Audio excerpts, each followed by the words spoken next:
Light. Rough weekend? Must have been a rough weekend, huh? Everybody's wore out. That's all right, though. So am I a little bit, but not too much. Couple of things. Just talk about the team behind the team. When you put on an event like this, and I didn't know because I'd never been around hosting one, and there's a lot of work that goes into hosting an event like this and having it run smoothly. And I think things ran great from all the teams.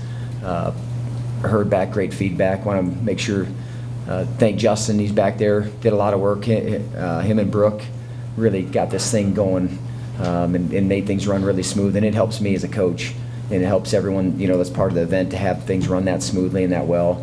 Also want to make sure send a shout out to Travis and the facility staff. I think they totally tore down all the mats and got everything set up for the for the basketball game in a half an hour. So that put a lot of extra work on them, but appreciate what they did. And man, things ran incredibly smooth. Want to make sure thank Michelle for some of those gifts.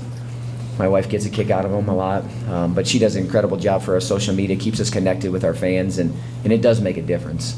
So want to make sure that, like I said, the team behind the team. And then this weekend, we had an all-class reunion. So behind our team, there's a lot of fans, there's a lot of alums, there's a lot of people that have continued to give back and kind of laid the foundation of this program.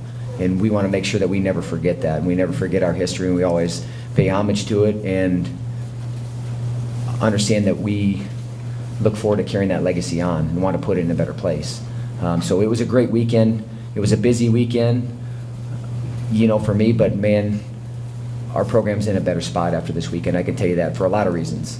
One, for how our guys competed, but two, to see fans excited about UNI wrestling, to see that purple and gold, and to see how our guys competed yesterday. Even though we came up short in a lot of matches, you have to be proud of how our guys competed. And I'm not talking about moral victories. I'm talking that our guys went out after it. They didn't sit back and wait and try to hope that it would happen. They went out after it. And sometimes when you're a competitor, things are going to go your way. Sometimes they're not. But I tell you what, those are learning experience for our guys, and we will be better at the national tournament for having some of those losses yesterday. I can tell you, because some of those guys like Josh Elber, he's not going to let it come down to the last couple seconds. Max Thompson not going to let it come down to the last couple seconds. So those are tough losses, but they're also great learning experiences. And what we've talked about the whole season is continuing to move forward and get better. How much ground can we cover? And I tell you what, we've covered a lot of ground, and we're going to cover more ground these next 10 days, and we're going to go down to St. Louis with 7 guys that are excited and ready to compete, and that's a great place to be. I think it's maybe the second time I've had 7 guys to the national tournament. And six of them are freshmen and sophomore. But I tell you what, these guys aren't going to wait. They're not waiting for next year. I can tell you that right now. They're not going to wait for next year because they're ready right now. To a man, they're ready right now. And I'll go through the guys a little bit. Peters has got some serious guts. Some serious guts.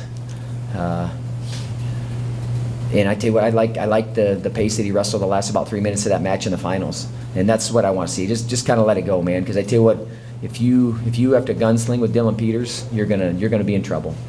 We don't need to wrestle a strategy. You just got to let it go. And man, you got to be proud of how that guy's responded, because it's been a rough year on him. But I tell you what, he's going to go in the national tournament. He may or may not be seeded. We get the brackets on Wednesday, but there's not a single guy that's going to look forward to drawing him first round. Josh Elber, I thought yesterday wrestled great.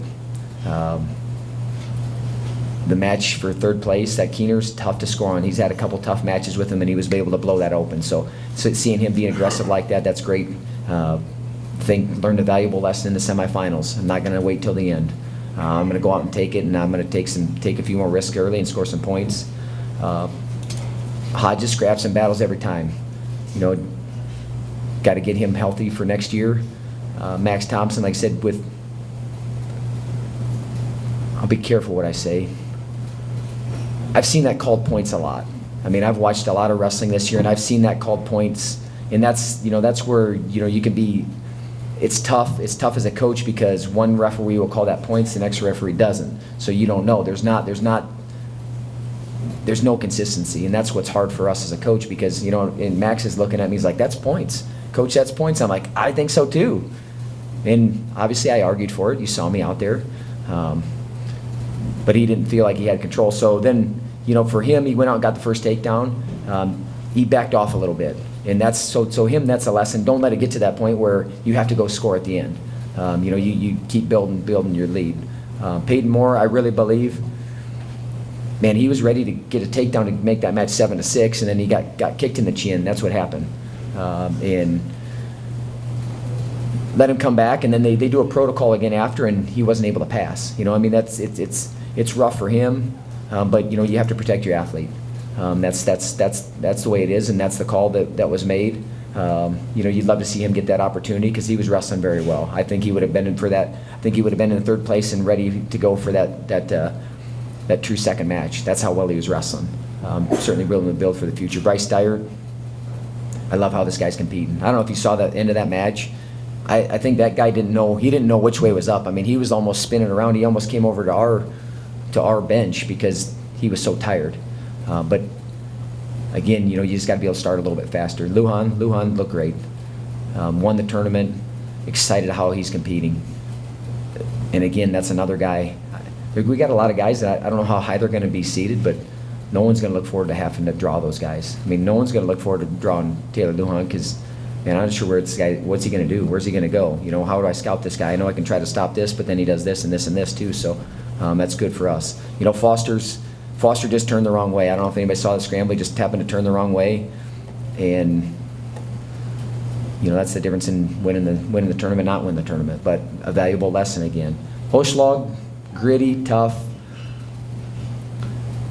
I could give you every single thing that makes a guy tough, and man, he's all of it. He obviously undersized 97-pounder, but finding a way. And just gritting him out, and man, so happy for that guy, and he continues to put extra work in, and it's paying off.